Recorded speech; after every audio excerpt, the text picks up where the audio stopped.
Welcome to the ghost gun capital of the Philippines, Danao. Here, the local specialty isn't some seafood or handcrafted souvenir. It's Paltic, or homemade, untraceable guns. Ghost guns. Scattered across these hills are thousands of underground gunsmiths. They craft weapons that spread across the Philippines and even reach as far as Japan and the US. And these untraceable guns fuel everything from hired killers to political hit squads and drug syndicates. I don't care if we get caught. It doesn't matter if we die in a fight or in jail. Dead is dead. The wildest part, though, to me, is that this black market thrives in the middle of Cebu, one of the country's biggest tourist hubs. And given that it felt so reachable, we're diving in. We're gonna see how this hidden industry works.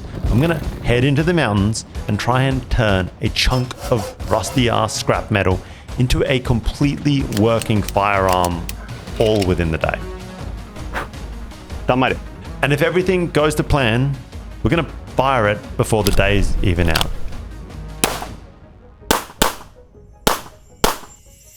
Let's go. Alright guys, my mission today is to really get a grasp of the gun industry, both legal and illegal, that exists here in and around Cebu city, the island here. And so I'm here at a gun range with the best of the best to try and get a grip on just how things go down. These guys are my gateway into this world. These guys at the range, they're the best that Cebu has to offer. There's everyone, competitive shooters, cops, even former gun runners. It's a wild lineup, but it really works. And it's a good thing too, because when it comes to guns, I'm a complete noob. And without these guys, I'd be totally lost. Very good. They seem to know, everything. We need a pseudonym for you. What can I call you? Tiger Heart. Tiger Heart. So the illegal industry here for firearms caters, they make cheaper weapons. Is that true? Actually, yes. It's a bit cheaper compared to the branded ones. So these guys, despite the fact that they're kind of like backyard smiths, they're considered up there. There are other gunsmiths in Cebu. I consider them the Class A gunsmith, wherein they can make limited firearms which are similar to the very expensive ones. They can copy, replicate it, and if you put it side by side, it's actually similar. Whoa! So there you go. We know it works. It sounds like a 45, it kicks like a 45, and it shoots like a 45. So deadly stuff. But there are others who are not that skilled but can produce a very low quality firearms. You can find it in Danao actually. So, but that sounds like it's like a pretty full-fledged industry. Like there's everything from the kind of, makeshift cheap weapon smith through to the very high-end can replicate the top-end weapons, and it's all kind of on the black market. Yeah, actually, there are gunsmiths from Cebu who are now working abroad for a big firearms industry. And they give me some background, some scope. I really get a grasp for just how big Cebu's legal gun industry is. This is the Philippines' gun mecca. It always has been. So when did you stop making illegal guns and start, helping out in the other industry? Since I was 35 years old.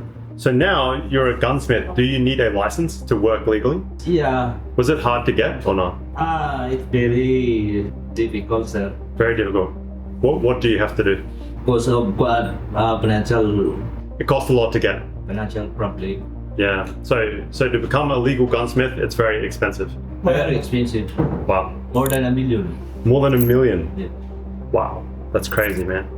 It makes sense, I guess, why a lot of people just stay illegal. They point me in the right direction of the illegal side also. I have the confidence to head deep into the mountains of Danao. The villagers here are renowned for their sheer number of gunsmiths.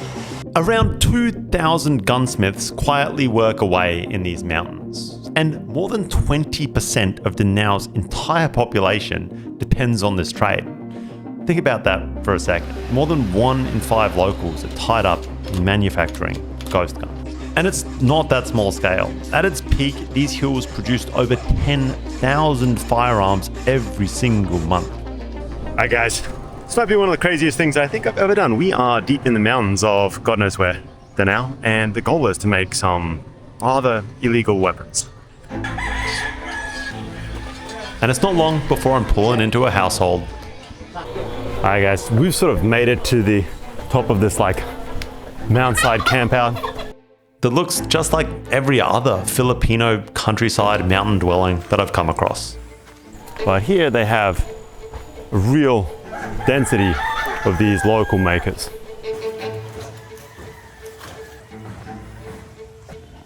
Rico, nice to meet you, man.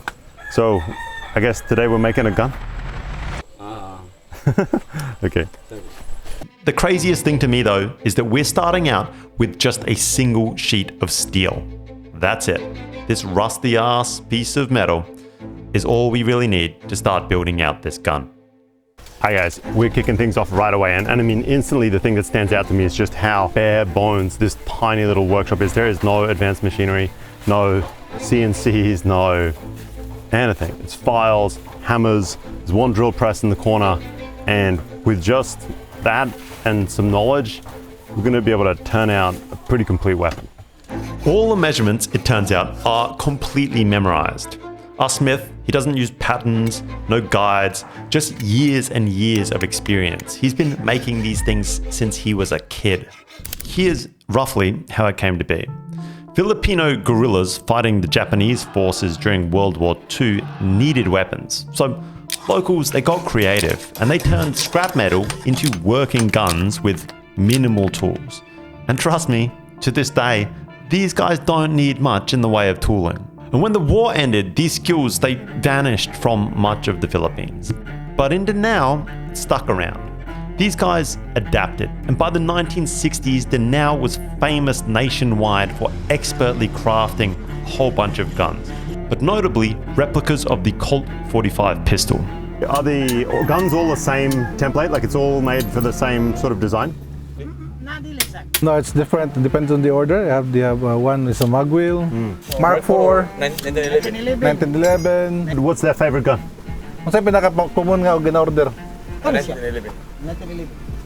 This one? 1911. This is 1911. But they can make all kinds of other stuff. If you have an order, one of these guys in the mountain, they probably know how to make it.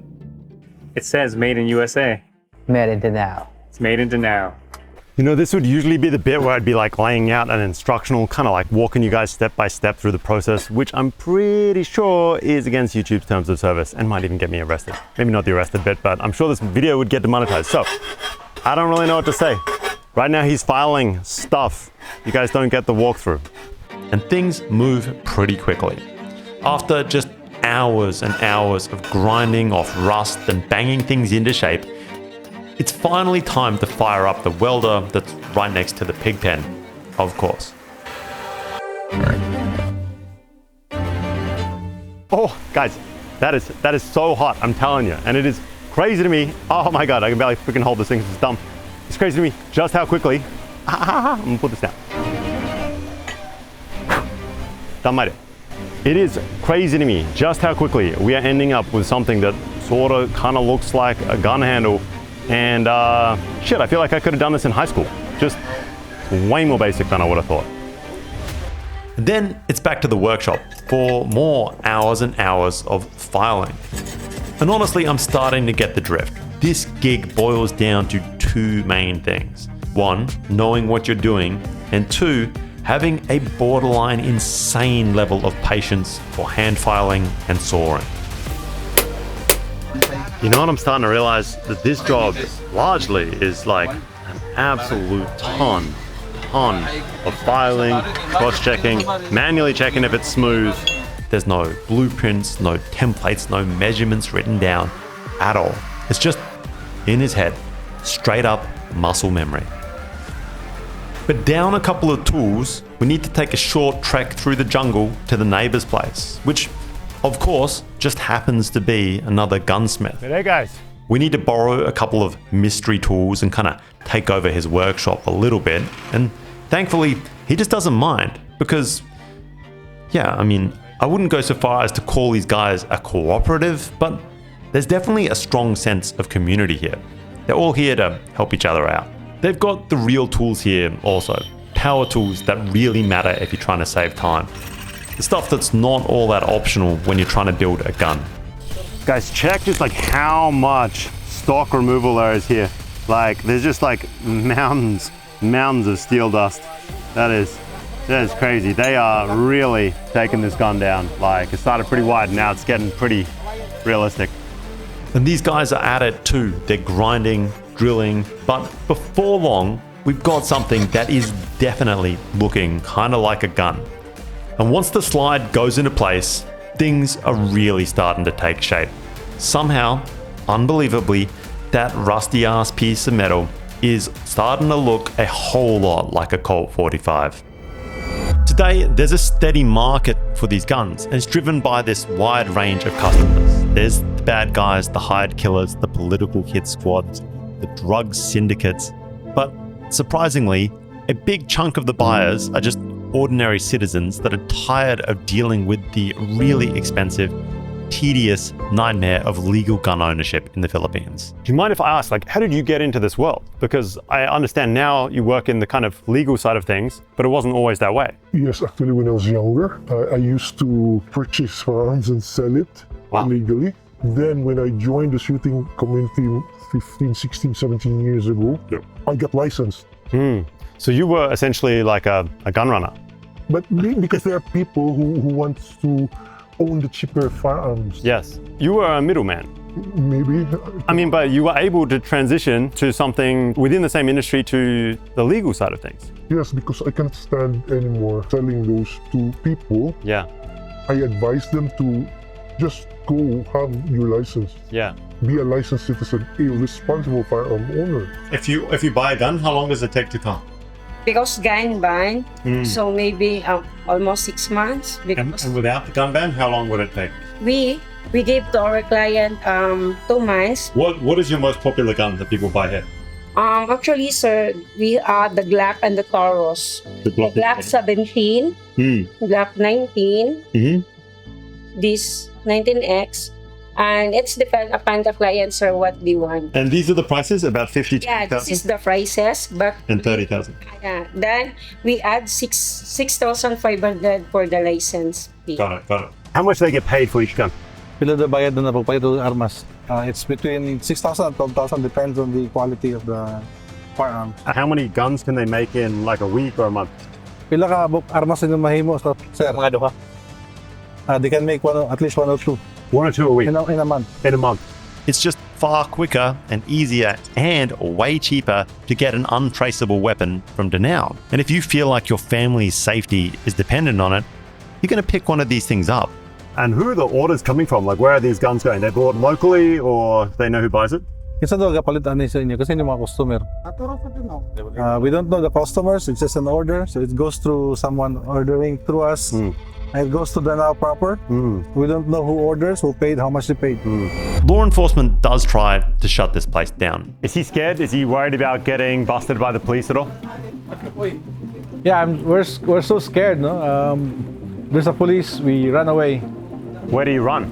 Asa dagan. We run into the mountains. So how does it work? The police come here and just do raids and bust the workshops?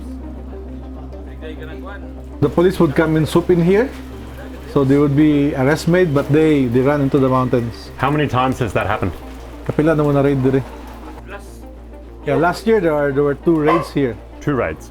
Right, wow. So they just get informed by neighbors and then they get the hell out of there. Yes, our neighbors inform us. And the government's attempts to provide legal alternatives have failed pretty spectacularly also. They get bogged down in just ridiculous bureaucracy, or the offers are just really low pay, and they almost provide zero true incentive.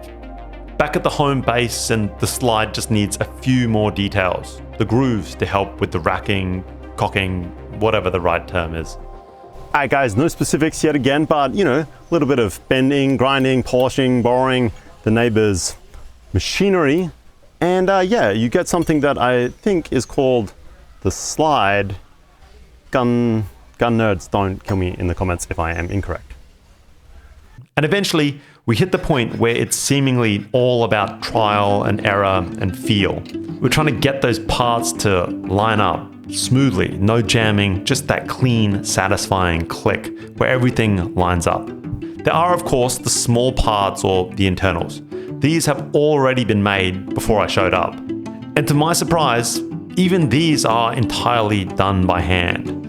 This step though, you cannot wing it from memory. You need a pattern, which for obvious reasons, we are not going to be showing on screen. Okay, YouTube?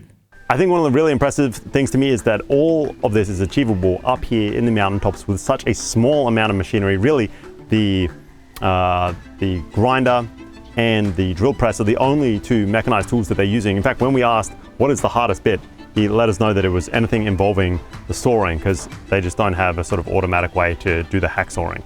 That's all by hand. Crazy. Handmade spring. And as the afternoon comes around, it's assembly time.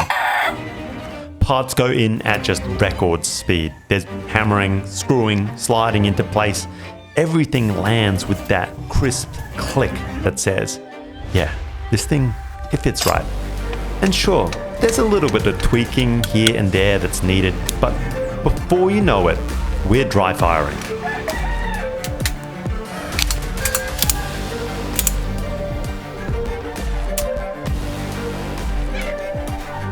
Wow.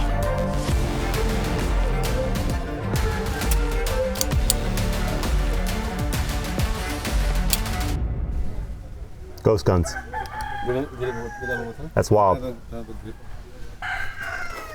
There it is, guys. Pretty much complete, handmade Filipino ghost gun, 911.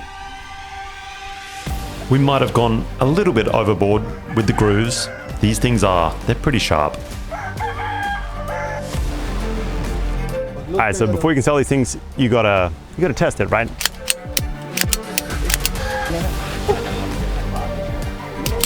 I have just this dedicated micro hole in the bottom of the studio. Let's see how it goes.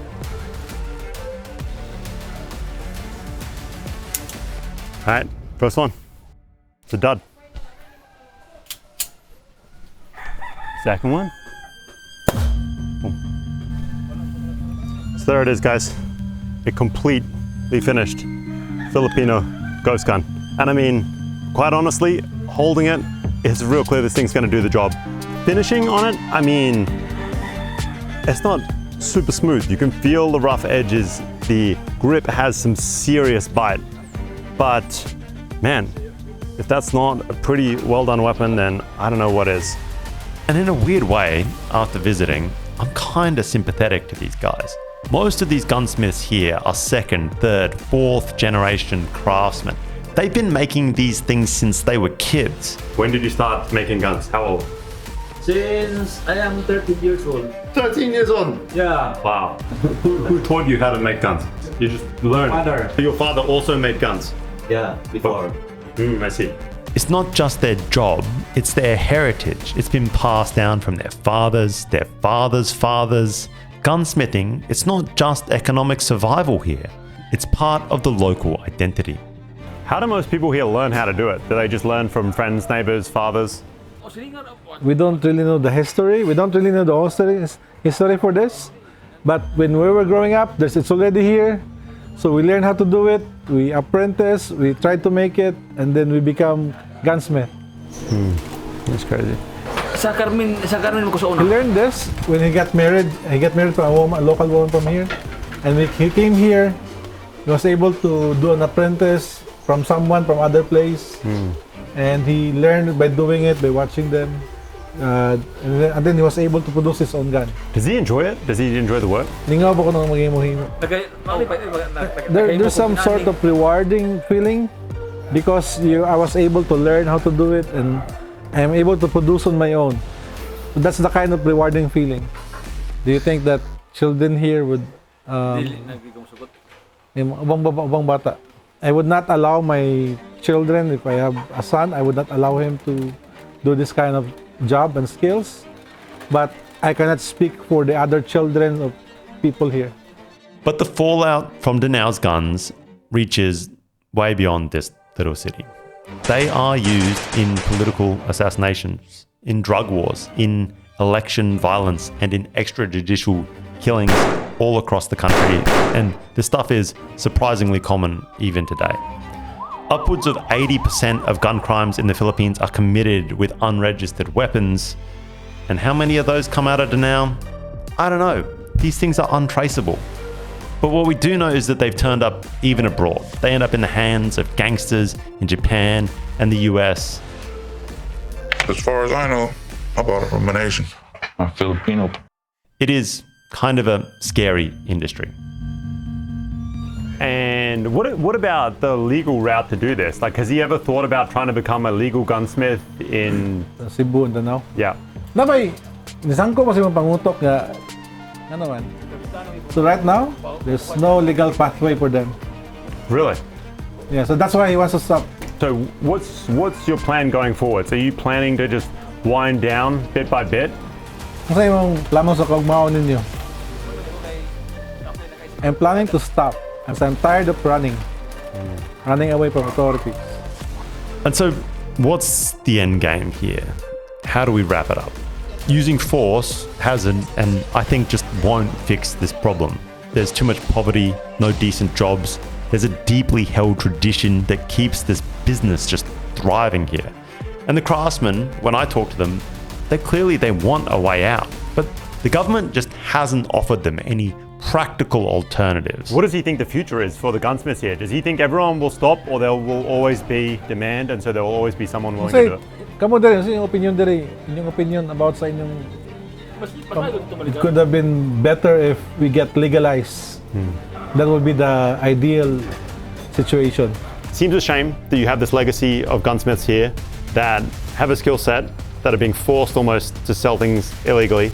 It's almost as if there were an easier way for them to become licensed to legally sell it, and if the government encouraged the industry here, there'd be an easy out for everybody involved. Actually, for me, the problem here is education. You educate the government that these people are here skilled and experienced. Yeah. And you educate these skilled and experienced people to legalize their trade, to cooperate with the government, and the government would give them leeway, support them, Yeah. give them the correct training, machineries, and everything. Yeah. It would be a booming industry. Yeah. If you ask me, if authorities really wanted to solve this thing, they need to stop just playing whack-a-mole and start providing some kind of straightforward legal pathway.